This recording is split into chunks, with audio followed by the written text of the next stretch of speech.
본 방송에서 제공하는 투자 정보는 투자 판단에 대한 조언입니다. 방송에서 제공하는 주식의 가치, 가격 상승 및 가격 하락에 대해서는 방송사에서 보장하지 않습니다.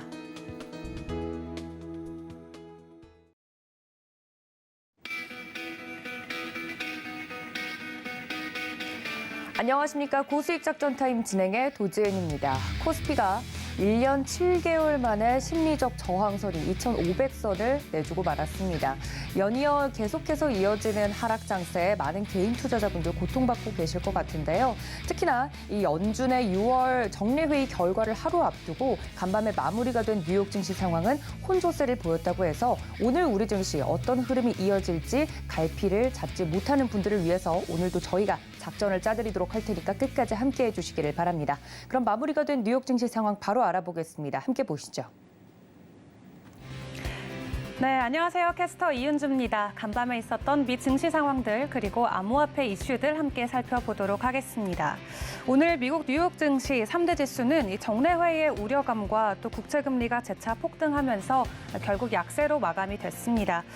전날 폭락에 따른 일부 반발 매수세가 나와주기는 했지만 이 악화될 대로 악화된 투자 심리가 크게 살아나지는 못했는데요. 다우존스는 전일 대비 0.5% 하락 마감을 했고요. S&P 500 같은 경우도 0.38% 소폭 하락 마감했습니다. 반면 나스닥이 전일 대비 0.18% 소폭 상승해주면서 마감을 해줬는데요. 미국 국채 수익률이 어제에 이어서 계속 가파르게 상승을 하고 있습니다. 시장이 연준의 공격적인 금리 인상을 예상을 하면서 국채 가격은 하락했지만 국채 수익률이 계속해서 올라가고 있는 현재인데요. 10년물 수익률이 이달 들어 급등한 것은 이 인플레이션 우려와 또 연준의 공격적인 긴축 전망 때문에 투자자들이 국채를 매각했기 때문이다라고 업계는 보고 있습니다. 또 이러한 국채 수익률 상승은 위험 자산인 증시 그리고 암호화폐에는 굉장히 부정적으로 작용이 될 수밖에 없는데요. 이렇게 이어지고 있는 거시 경제 전망에 암호화폐 폭락장 연달아 이어지고 있습니다. 또 특히 관련 업체들이 관련돼서 몸짓을 계속해서 줄여가고 있거든요. 미국의 최대 암호화폐 거래소이자 암호화폐 시장의 화랑 속에서 작년에 나스닥에 상장했던 이 코인베이스가 대폭적인 인력 감축을 발표한 이후에 주가가 장중 한때 $50 아래까지 내려가기도 했습니다. 현재 코인베이스는 전일 대비 0.83% 하락하면서 마감을 했는데요. 현재는 $51 선에 거래를 마쳤습니다. The latest plan involves cutting the workforce by around 18%. 코인베이스는 정규직 직원의 18%를 감축하겠다라고 예정을 발표했습니다. 코인베이스 현재 정직원이 약 5,000명 정도 있다고 하는데 현재 이런 예정을 감안했을 때는 1,100명 정도의 직원들이 회사를 떠나게 될 전망입니다. 코인베이스는 올 1분기에 4억 3천만 달러의 손실을 기록했고요. 또 5월 한 달 동안은 주가가 30% 이상 급락하는 등 많은 어려움을 겪고 있습니다. 또 이 경기 침체의 안정적인 운영을 유지하기 위해서 이미 입사가 결정된 구직자들의 채용을 취소하고 또 신입사원 채용을 동결하는 등 이 비용 절감을 위한 조치를 이어가고 있습니다. 그런 한편 이와 관련해서 또 JP모건이 의견을 내놨는데요. JP Morgan cuts Coinbase to neutral with $68 price target. JP 모건이 코인베이스에 대한 투자 의견 비중을 확대해서 중립으로 하향 조정하는 보고서를 발표를 했습니다. 아무래도 암호화폐 가격이 하락하다 보면은 암호화폐 시장에 대한 관심도가 떨어지고 결국에는 코인베이스의 주요 수입인 수수료가 급감할 수밖에 없다라는 예상을 하게 된 건데요.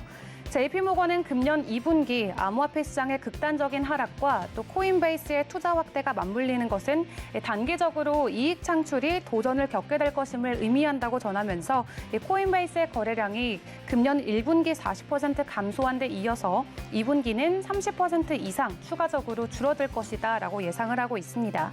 그러면서 목표 주가를 $171에서 $68로 크게 낮췄습니다.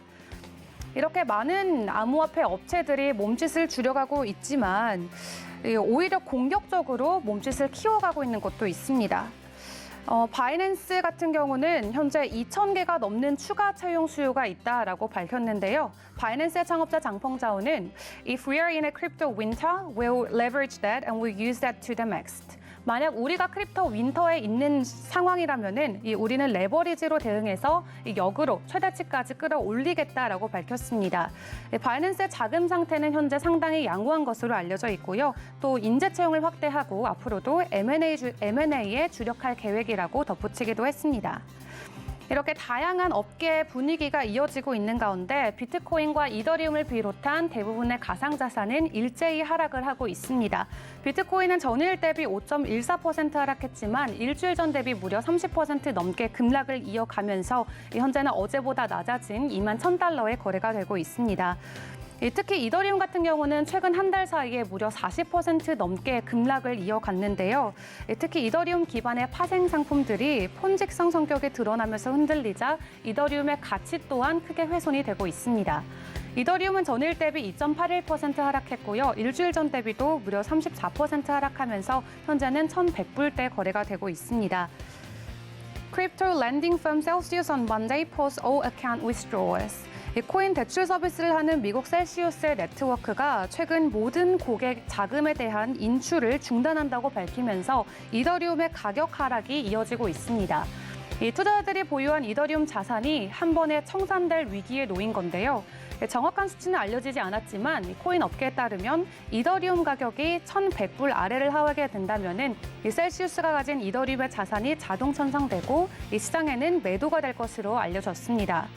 셀시우스 거래 고객은 주로 미국 투자자들이긴 하지만 이들이 보유한 자산이 무려 31조 원에 달하는 것을 감안해 봤을 때 이들의 자산이 매도가 된다면은 이 암호화폐 시장에는 큰 충격을 줄 수밖에 없겠죠. 또 업계 관계자들은 이러한 상황을 두고 이더리움발 서브프라임 모기지 사태가 될 수도 있다고 경계하면서 이번 사태가 지난달 있었던 테라 폭락 사태와도 유사하다라고 전했습니다. 또 여기서 더 큰 문제는 이 캐나다의 2대 연기금은 CDPQ가 작년 10월에 4억 달러에 달하는 셀시우스의 시리즈 B 자금 조달 당시 이 웨스트캡과 함께 주도적인 투자를 한 것이 전해지면서 우려의 목소리도 이어지고 있습니다. 이 셀시우스가 당시 낸 보도 자료를 살펴보면은 이 CDPQ가 작년에 4억 달러 가운데 구체적으로 얼마를 투자했는지는 밝혀지지는 않았지만 이 CDPQ가 현 사태를 면밀히 모니터링하고 있고 또 셀시우스 팀이 투자자들에 대한 의무를 준수하기 위해서 최선을 다해서 사전 조치를 취하고 있다라고 우선은 일단락하기는 했는데요. 좀 이런저런 이슈로 하락장의 골이 더 깊어져만 가고 있는 이 암호화폐 시장. 드디어 바닥이 드러나고 있다라면서 되려 추가 기회를 보고 있다, 추가 매수를 준비하겠다라는 목소리도 나오고 있습니다. 골드만삭스 출신의 유명 매크로 투자자죠. 라울 팔의 이야기인데요. 라울 팔은 자신의 트위터를 통해서 사실 지금의 암호화폐 하락장은 기존에 있었던 굉장히 일반적인 현상이다라고 이야기를 하면서요. 이 크립토는 5년과 10년 사이 간격으로 60% 이상의 급락은 굉장히 보편적으로 일어났던 현상이다라고 풀이하고 있습니다. 때문에 우리는 지금 단기가 아닌 이 5년 지수 이동 평균선을 참고해서 시장을 보다 롱텀으로 바라봐야 된다라고 전하기도 했습니다. 라울팔은 현재 다양한 지표를 고려해봤을 때 현재 비트코인이 매수 영역에 진입해 있고 또 바닥에 가까워졌음을 알 수 있다라고 분석을 했는데요. 그러면서 I'm getting ready to add to my crypto position significantly. 이 암호화폐를 추가 매입하기 위해서 준비를 하고 있고 이르면 다음 주 혹은 이 7월 초 사이에 이 매수를 본격적으로 시작하겠다라고 예고하기도 했습니다. 이어지는 하락장에 진짜 바닥을 기다리고 있는 많은 투자자들이 있는데요. 이 라울팔의 이러한 판단과 행보가 현재 시장에는 어떠한 영향을 미칠지도 지켜봐야겠습니다. 이 라울팔뿐만 아니라 이 폴리곤의 공동개발자인 산딥 네일왈도 암호화폐 약세장의 끝이 가까워졌다라고 이야기하고 있습니다. 이 산딥은 현재 암호화폐 약세장은 웹3, 또 블록체인 기술의 근본적인 약점이 아니라 거시적인 요인의 영향이 크다라고 판단을 하고 있는데요. 이 폴리곤과 같은 암호화폐 프로젝트들은 향후 2년에서 3년 동안 충분히 프로젝트를 안정적으로 운용할 수 있는 자금을 마련해 놓고 있다라고 이야기도 했습니다. 또 미국의 연중 금리를 빅스텝 혹은 자이언트 스텝을 밟으면은 앞으로 3개월에서 6개월 안으로 대규모 투자자들이 다시 암호화폐 시장으로 유입될 것 같다라고 예상하기도 했습니다. 또 시장은 정상적으로 돌아올 것이라고 예측을 하면서 하지만 안정적이고 또 합리적인 투자를 위해서 과도한 암호화폐 보유는 금지해야 된다라고 우려의 목소리를 내기도 했습니다. 아직까지는 꽁꽁 얼어붙은 모습으로 유지되고 있는 암호화폐 시장. 이 겨울의 끝이 빨리 다가와 줄 수 있을지도 지켜봐야겠습니다. 전반적인 글로벌 경제 상황 그리고 가상자산 이슈 살펴봤습니다. 네, 주식 그리고 채권, 외환 시장 할 것 없이 더불어 코인 시장까지 꽁꽁 얼어붙어 있는 상황입니다. 여기에 따라서 오늘 시장 대응하기 위한 작전 바로 세워보도록 할 텐데요. 첫 번째 도움 말씀 주실 전문가님 모셔보도록 하겠습니다. 루크투자연구소의 임순재 대표님 모십니다. 대표님 안녕하십니까? 네, 안녕하십니까? 네, 반갑습니다.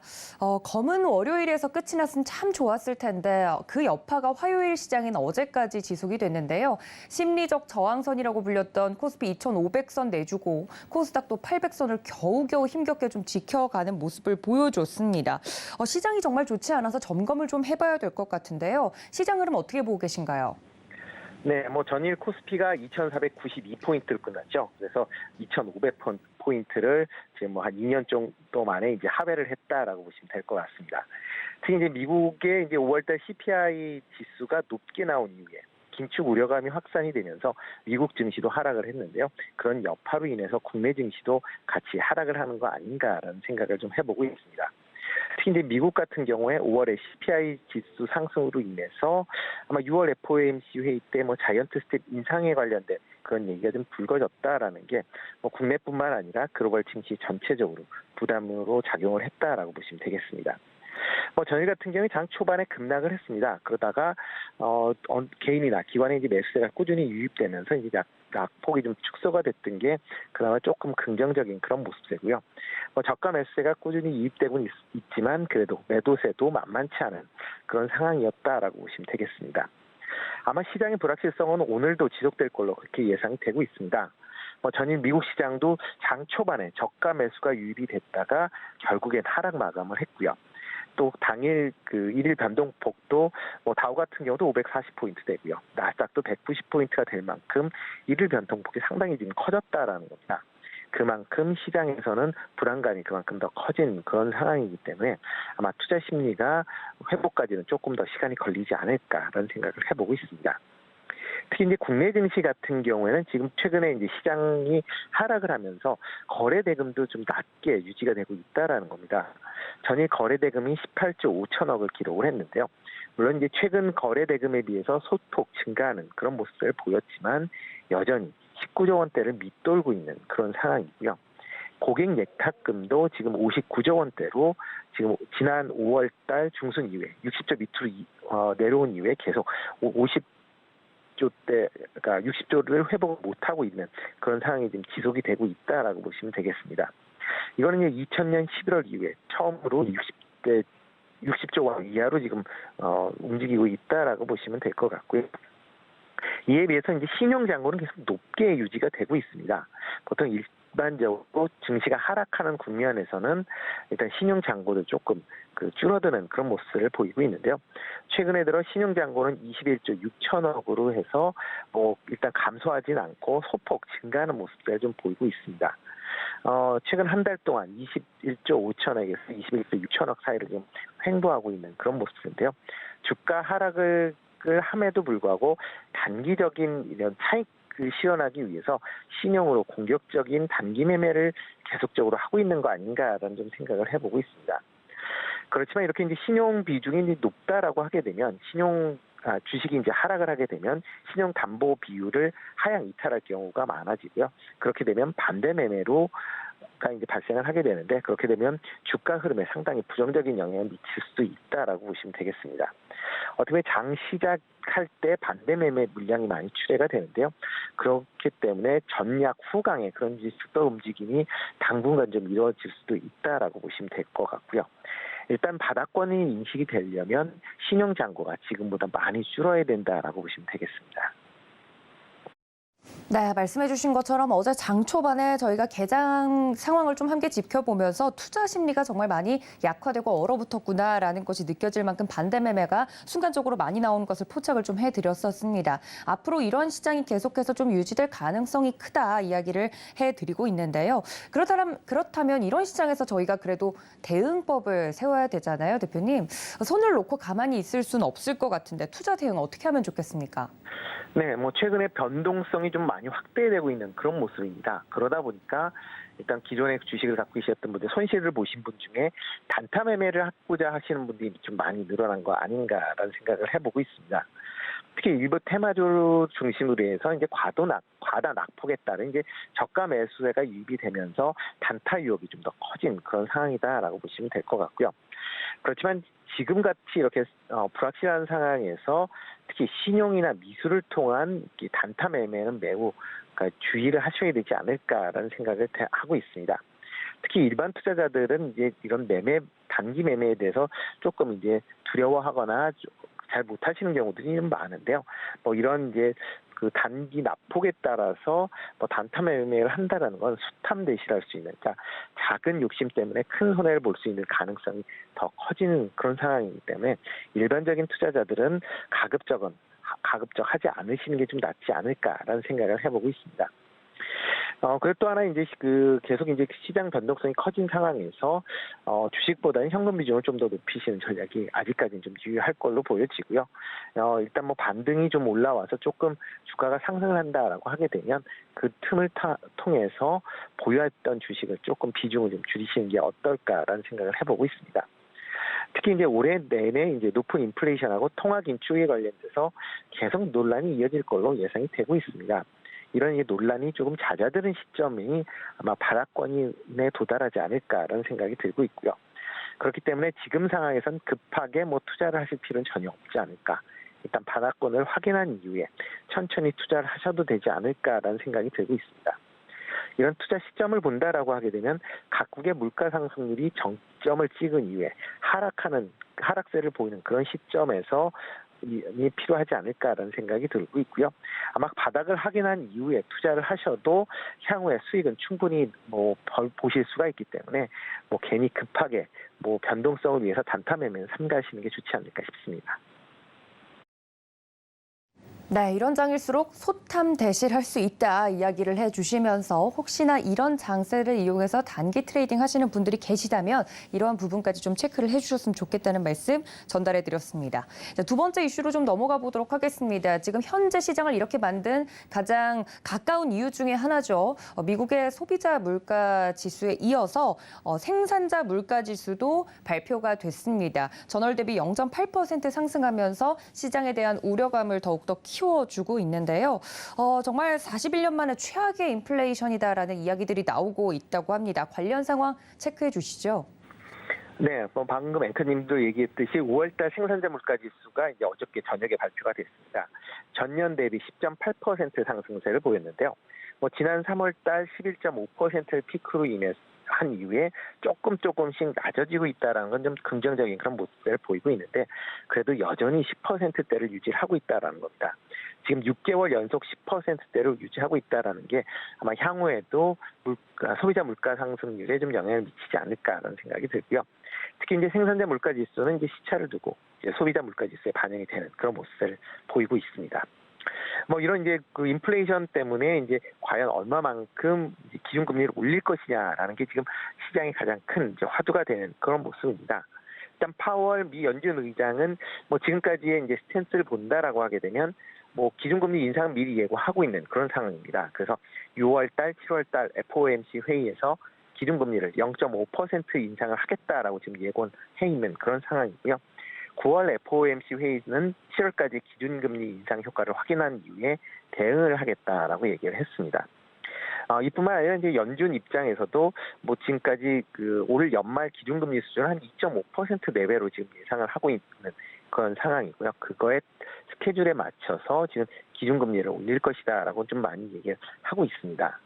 그렇지만 이제 그때 당시에 이제 얘기를 할 때는 다이언트 스텝에 대한 그런 얘기는 일단 고려하지 않고 있다라는 그런 이제 발언을 했기 때문에 시장에서는 그 부분에 대해서 조금 신뢰를 갖는다라는 느낌을 좀 가졌었는데요. 이제 이번에 5월 CPI 상승률을 보면서 과연 파월 의장의 발언이 지켜질 수 있는지에 대한 의구심이 시장에서 많이 확산이 됐다라고 보시면 되겠습니다.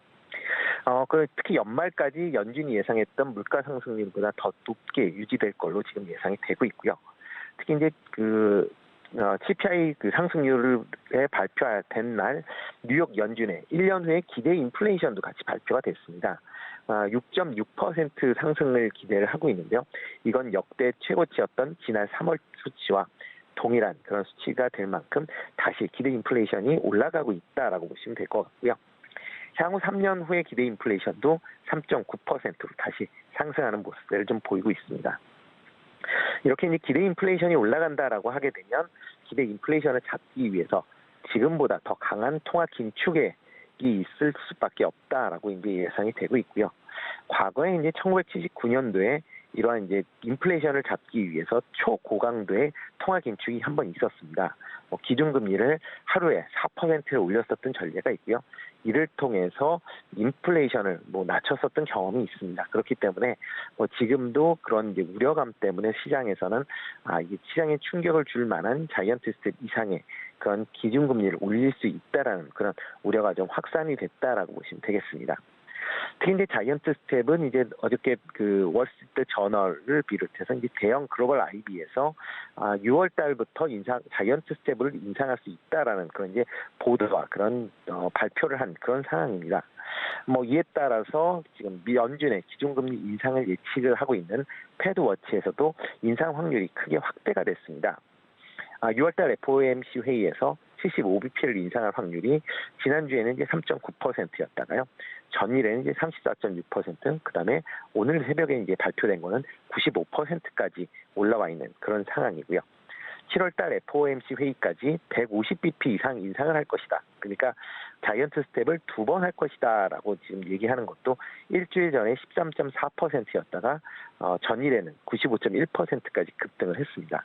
그만큼 지금 현재 상황이 상당히 좀 심각하다라는 게 이제 시장 반영인 거고요. 다만 이제 패드워치가 그 투자자들에 대한 이제 설문조사 형태가 있기 때문에 과연 이거대로 FOMC 회의에서 결정이 될지는 조금 더 지켜보셔야 되지 않을까라는 생각을 해보고 있습니다. 이렇게 이제 그 금리 인상에 대한 그런 이제 우려감 때문에 어저께 이제 미국 10년물 국채 금리가 3.4%로 상승을 하면서 2011년 이후 최고 수준으로 올랐다라고 보시면 되고요. 일부 기본요금 금리를 반영을 한 그런 모습이고요. 그렇지만 연준에서 나오는 그 결과에 따라서 아마 추가적으로 더 상승할 수도 있지 않을까라는 생각을 해보고 있습니다. 네, 안 그래도 6월에 FOMC 정례회의를 하루 앞두고 빅스텝보다 자이언트 스텝에 오히려 힘이 실리고 있다는 이야기 좀 전달을 해주셨는데요.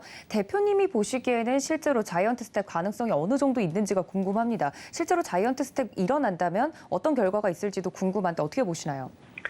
네, 시장 전체적으로 이제 자이언트 스텝에 대한 확률은 충분한 지금 상황이다라고 보시는 게 맞지 않을까 싶습니다. 그러니까 조기에 이제 인플레이션을 잡아야 되는 그런 상황이기 때문에 시장의 충격적인 요법이 불가피한 그런 상황이다라고 보시면 될 것 같고요.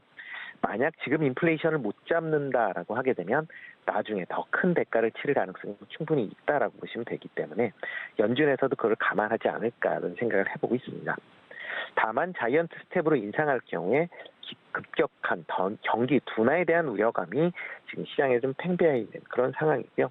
현재도 경기의 성장률이 좀 둔화되고 있는 상황에서 자이언트 스텝 인상을 한다라고 하게 되면 둔화는 좀 더 가속화될 가능성은 충분히 있다라고 보여집니다. 그렇지만 이제 개인적으로 봐서는 지금 시장 상황에서는 자이언트 스텝 인상을 해야 된다라는 쪽에 저도 한 표를 두고 있는데요. 그 이유 중에 하나는 조기에 인플레이션을 잡아야 된다라는 쪽에 이제 포커스가 좀 맞춰져야 되지 않을까 싶습니다. 그렇지만 이제 FOMC 회의에서는 좀 다르게 생각할 수 있다라는 게 지금 아직까지는 생각인데요. 그 이유는 일단 기준금리 인상을 지금 계속 진행을 해왔기 때문에 그 인상 효과가 아직 시장에 제대로 반영이 안 돼 있을 것이다라는 그런 의견도 여전히 감안을 하셔야 될 것 같고요.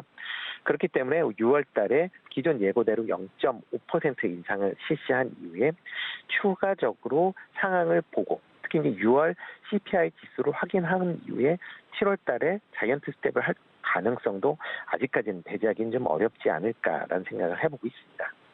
만약 자이언트 스텝으로 인상을 할 경우에는 94년 11월 이후에 처음으로 이제 자이언트 스텝을 실시하는 그런 효과를 본다라고 보이면 될 것 같고요.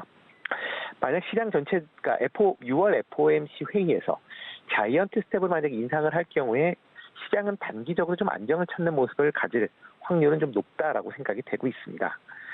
특히 이제 다음 달에도 자이언트 스텝을 뭐 추가적으로 언급을 할 것이다라고 기자회견 같은 데서 파월 의장이 언급을 한다라고 보면 시장 분위기는 불확실성의 제거를 통해서 단기적인 랠리도 가능하지 않을까라는 생각도 좀 해보고 있고요. 다만 이제 이런 올해 기준금리 인상은 연말까지 쭉 이어질 걸로 그렇게 예상을 하고 있습니다.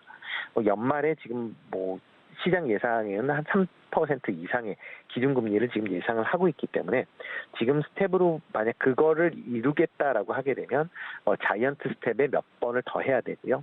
빅스텝도 있어야 되는 그런 상황이기 때문에 이런 기준금리 인상 이슈는 시장에 계속적으로 부담으로 작용될 가능성은 충분히 있기 때문에 아마 랠리가 있다라고 해도 단기적으로 끝나지 않을까라는 생각을 들고 있습니다. 특히 이제 이번에 FOMC 회의에는 이제 점도표가 발표가 될 예정입니다. 보통 분기 회의가 끝날 때마다 점도표가 발표가 되는데요. 이 점도표는 연준 위원들이 연말이나 내년도에 기준금리를 어느 정도가 되어야 된다라는 것을 이제 표시하는 그런 이제 그 표다라고 보시면 될 것 같은데요. 이를 통해서 FOMC가 기준금리를 과연 향후에 얼마나 빨리 올릴까를 예측해 볼 수도 있다라고 보시면 되겠습니다. 그렇기 때문에 이번에 나오는 점도표가 어떠한 이제 특히 연말에 기준금리를 어느 정도 수준으로 예상을 하고 있는지도 한번 관심 있게 보실 필요는 있지 않을까 싶습니다. 네, 자이언트 스텝 가능성에 대해서 이야기를 자세하게 해주셨습니다. 시간 관계상 오늘은 여기까지 이야기를 좀 들어봐야 될 것 같네요. 지금까지 루크투자연구소의 임순재 대표님과 함께했습니다. 대표님 고맙습니다. 네, 고맙습니다. 네, 이렇게 전반적인 글로벌 이슈들을 짚어봤는데요. 보다 자세한 작전 짜보도록 하겠습니다. 스튜디오에 오늘 또 귀한 분 모셨습니다. 교보증권 여의도금융센터 윤여민 FP님 함께합니다. FP님 어서 오세요. 네, 안녕하십니까. 네, 사실 인사를 좀 밝게 하기에는 시장 분위기가 좋지 않아서 제가 좀 오시자마자 심각한 이야기로 좀 물어봐야 될 것 같습니다. 어제 우리 시장 보면 코스피 2,500선 무너지고 800선 코스닥 같은 경우는 겨우 지켜내는 모습을 좀 보여줬는데 일단 시장 어떻게 보고 계신가요?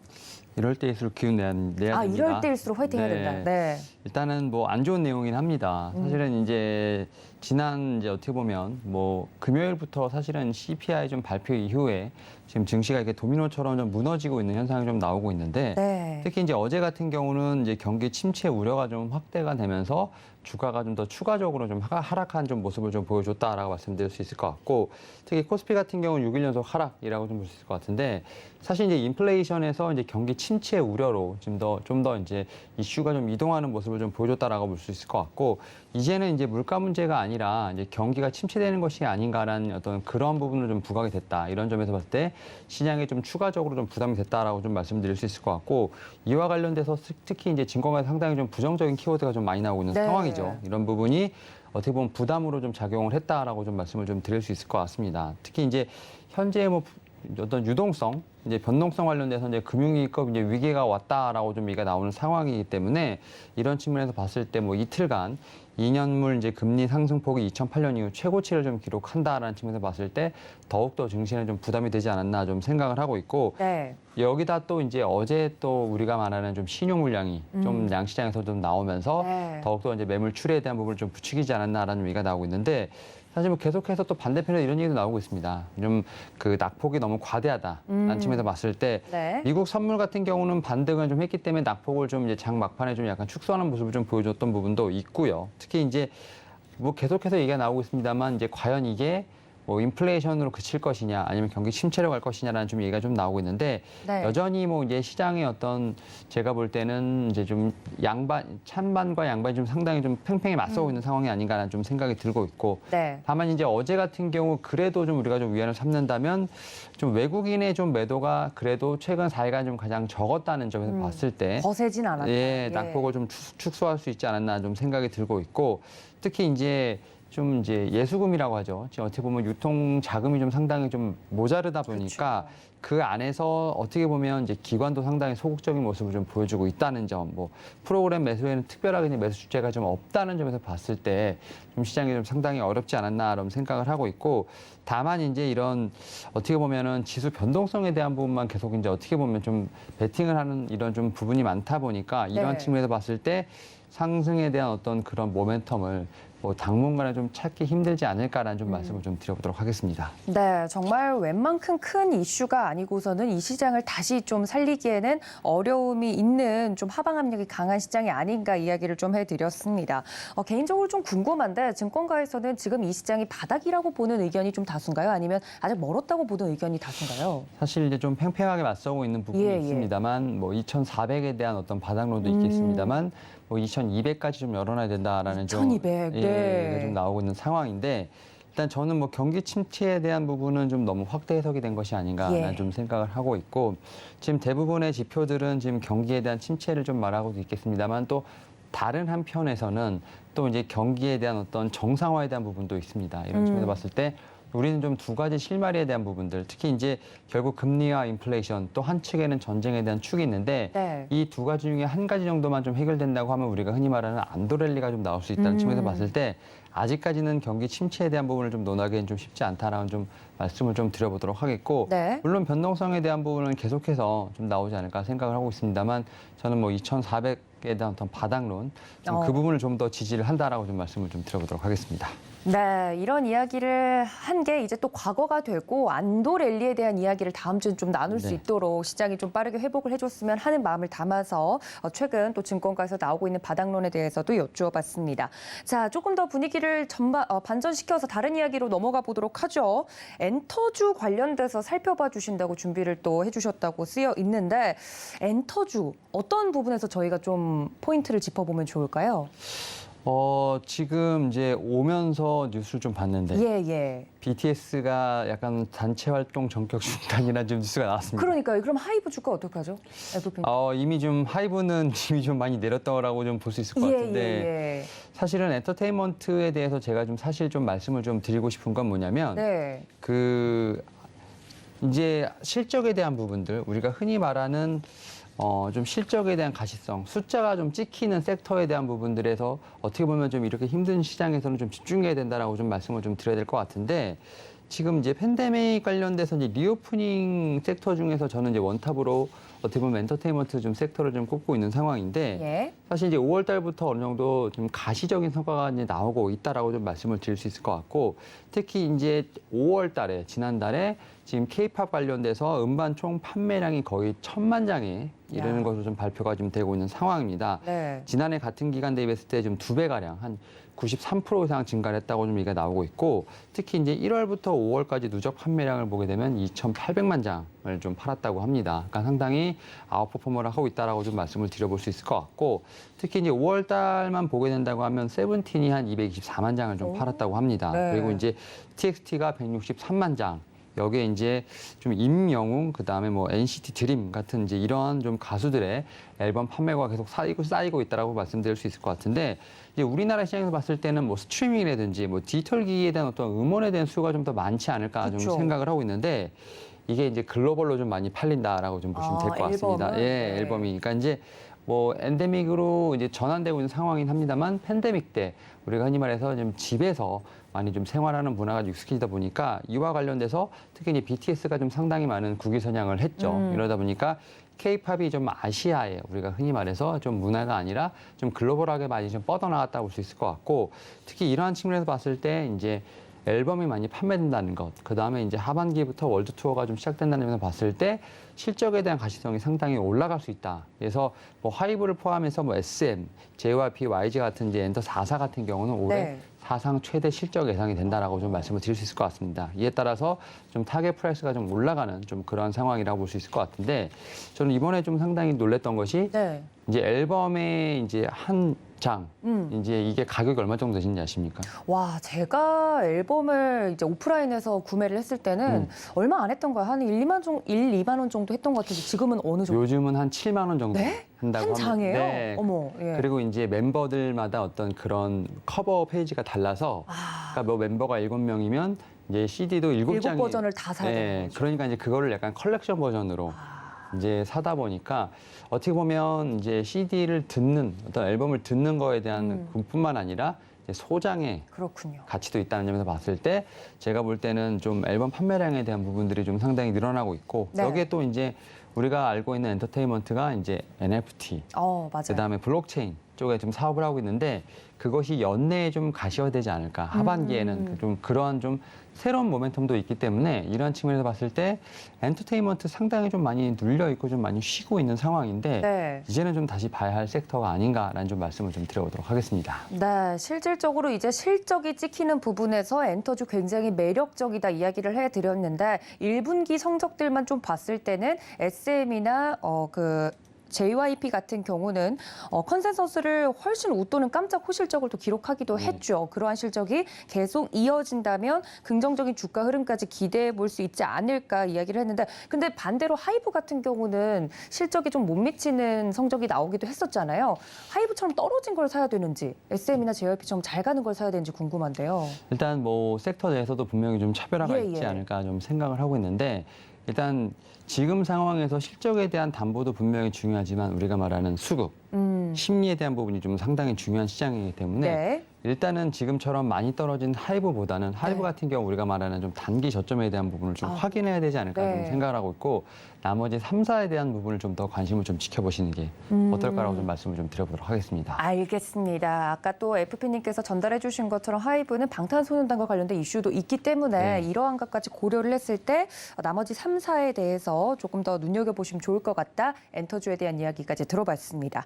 자, 그렇다면 중요한 건 오늘 시장에 대한 대응 전략일 텐데 말 그대로 삼중고입니다. 고유가, 고금리, 고환율. 우리 시장을 강하게 압박하고 있는 이 삼중고를 어떻게 좀 돌파할 수 있을까? 오늘장 전략 세워볼까요? 일단은 확실한 건 이제 과매도 구간에 좀 들어갔다. 네. 우리가 말하는 뭐 PBR, 뭐 PL 뭐 한 배, 뭐 PBR 얘기 나오고 있지 않습니까? 뭐 네. PBR은 한 배, 뭐 PER은 10배 이하로 내려갔다는 얘기가 좀 나오고 있는데 확실히 지금 과매도 구간 내려왔고 그렇군요. 앞에서 말씀드렸던 것처럼 이게 진짜 실제로 지금 심체냐라는 부분에 대해서는 아직은 아니다. 아직 아니다. 분명히 좀 확인이 필요하다라는 측면에서 봤을 때 결국 그 말은 다시 말해서 기술적인 반등이 나올 수도 있다라고 좀 봐야 되지 않을까 좀 말씀을 좀 드려보도록 하겠고 특히 이제 어제 좀 코스닥 같은 경우가 좀 낙폭이 많이 확대되지 않았던 모습이 좀 오후에 좀 나왔었는데요. 반면에 이제 지수 대비 회복 대비 좀 상승 전환 종목 수는 좀 적었습니다.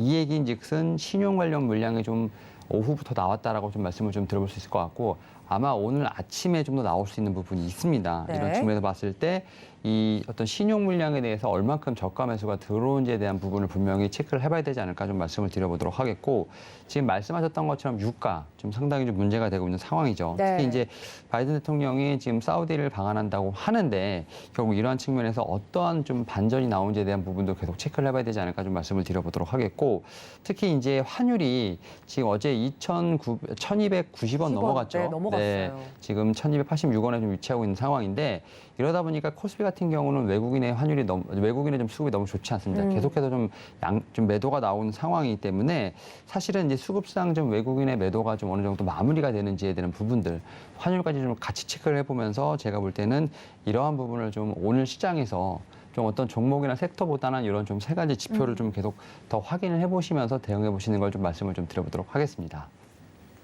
네, 이렇게 오늘도 이제 움직이는 경제 지표들에 대해서 확인을 한 다음에 시장의 분위기를 보고 거기에 따른 전략을 세워보는 것이 좋겠다 말씀을 드렸습니다. 지금까지 교보증권 여의도금융센터 윤여민 FP님과 함께했습니다. FP님, 이따가 다시 뵙겠습니다. 네, 감사합니다.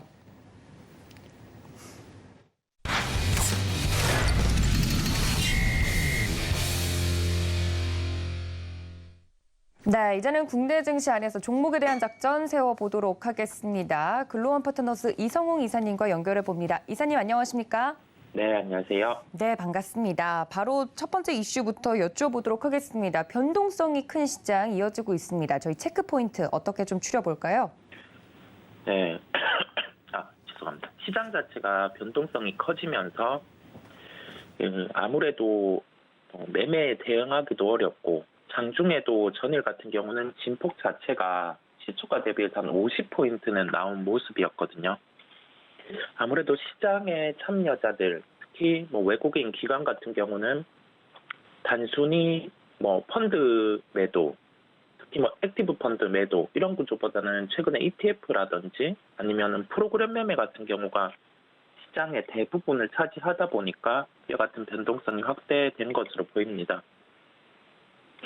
여기에서 지금 앞둔 이벤트가 FOMC 회의입니다. 이게 50bp를 인상하냐, 75bp를 인상하냐 여기에 따라서 시장이 뭐 반등이 나올 수 있다, 변동성이 나올 수 있다 그런 점을 체크하기보다는 여기에서 포인트 자체는 지금 그 연준의 의장이 어떤 코멘트를 할지 이게 불확실하다는 점입니다. 그렇다 보니 그 어제 같은 경우도 시장이 초반에 낙폭이 컸다가 다시 반등세가 나타났다가 10시 기점으로 해서 다시금 낙폭이 커졌다가 반등이 나타났는데 그 반등 하나로 뭐 바닥이 나온 게 아니냐, 여기에서 주식을 사야 되는 게 아니냐, 그렇게 생각을 하는 뭐 투자자분들도 계셨는데 한 번 더 저희는 확인을 해보고 가자는 거죠.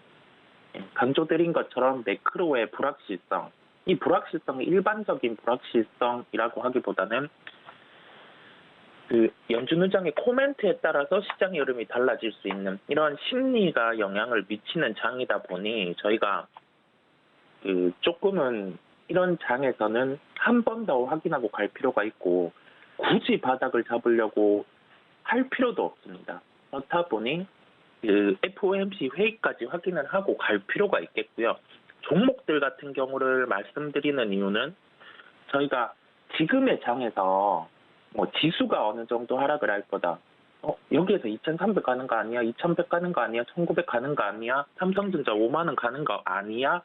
라는 그 아무 의미 없는 에너지 소비를 하기보다는 여기에서 시장이 조정이 나오고 조정이 얼마 나왔을 때 그 구간에서 내 기준에서 바닥을 형성할 수 있는 지표가 보인다고 하면은 나는 어떤 종목을 사겠다라는 종목 정리가 필요한 시기입니다. 그렇다 보니 그 종목 같은 경우를 말씀드리는 거고요.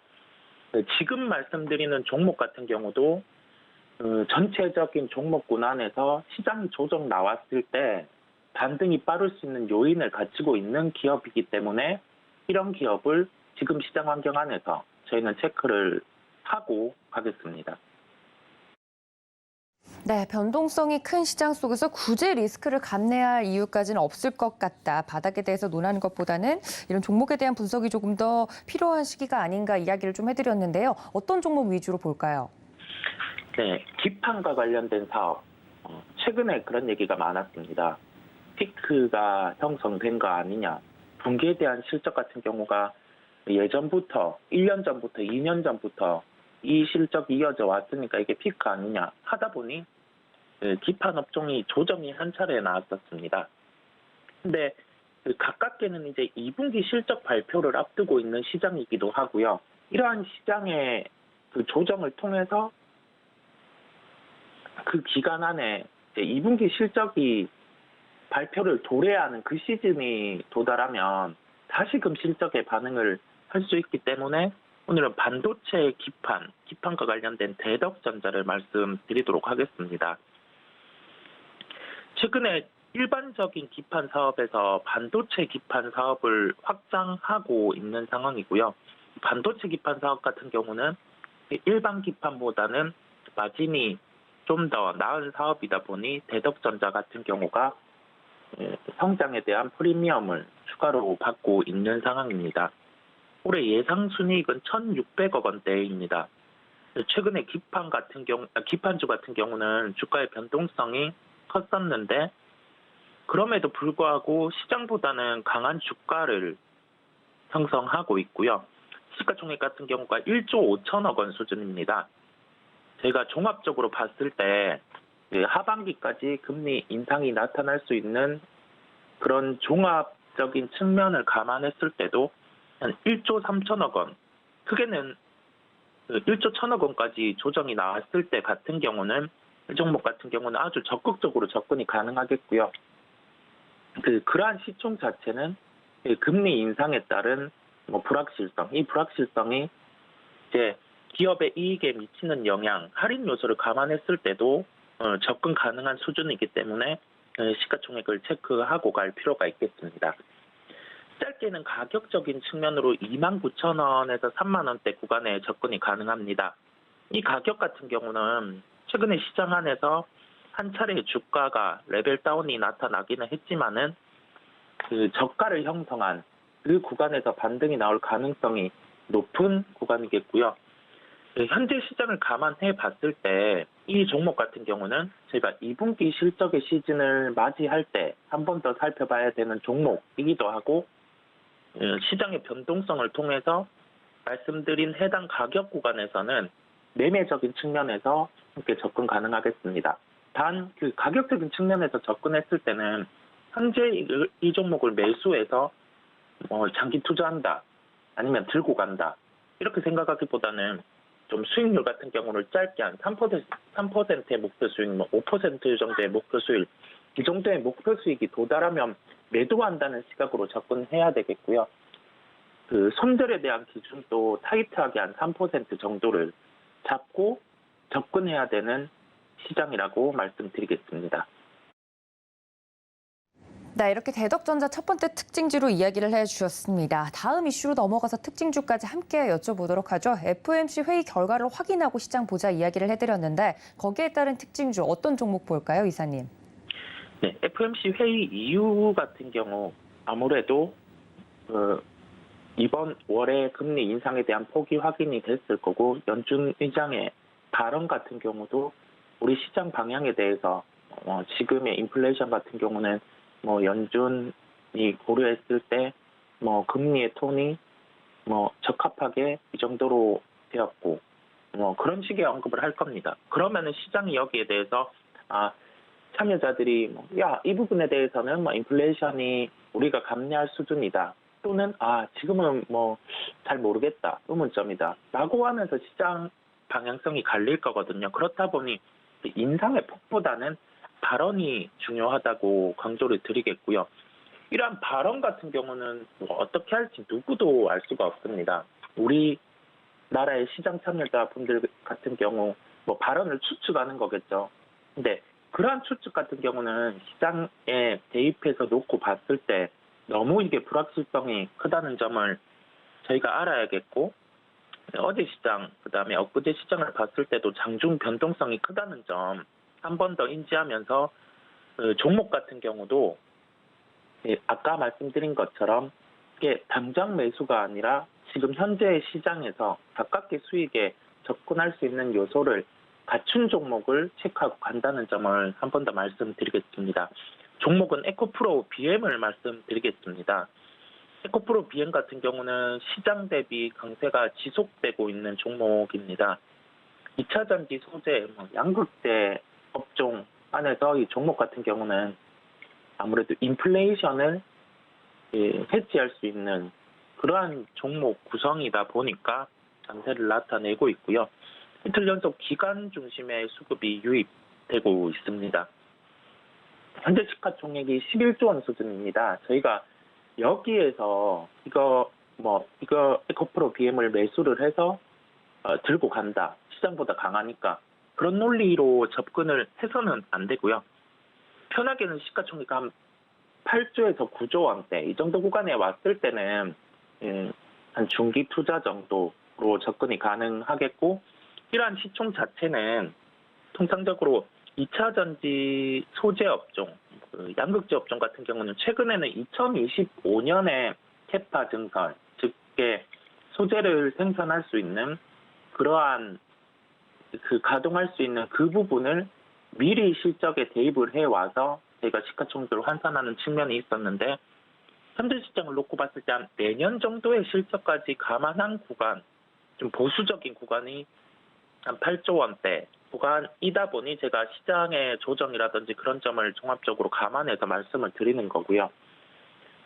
그 8조 원의 시가총액을 기억하면서 가깝게 그렇다고 하면은 가격적인 접근, 이 가격적인 접근이라고 하면은 저희가 시장의 변동성을 통해서 매매를 돌입할 수 있는 그러한 가격을 말씀드리는 거겠고요. 52만 원대에서는 에코프로 BM 같은 경우는 트레이딩 매매를 돌입하고 그 구간을 통해서 목표 수익률 위로 얼마, 손절 얼마 이 구간을 정해놓고 접근 가능한 가격대라는 점을 한 번 더 강조드리겠습니다. 네, 이렇게 특징적인 종목까지 만나봤습니다. 지금까지 글로원 파트너스 이성웅 이사님과 함께했습니다. 이사님 고맙습니다. 네, 감사합니다. 네, 오늘 저희가 준비한 소식 여기까지입니다. 본 방송에서 제공해드린 정보, 투자 판단에 대한 조언일 뿐 해당 주식의 가치나 수익률을 보장하고 있지 않다는 점까지 알려드리면서요. 저희 장중에 대한 대응 전략은 매매 시그널을 통해서 다시 한번 짚어드리겠습니다. 시청해주신 여러분 고맙습니다.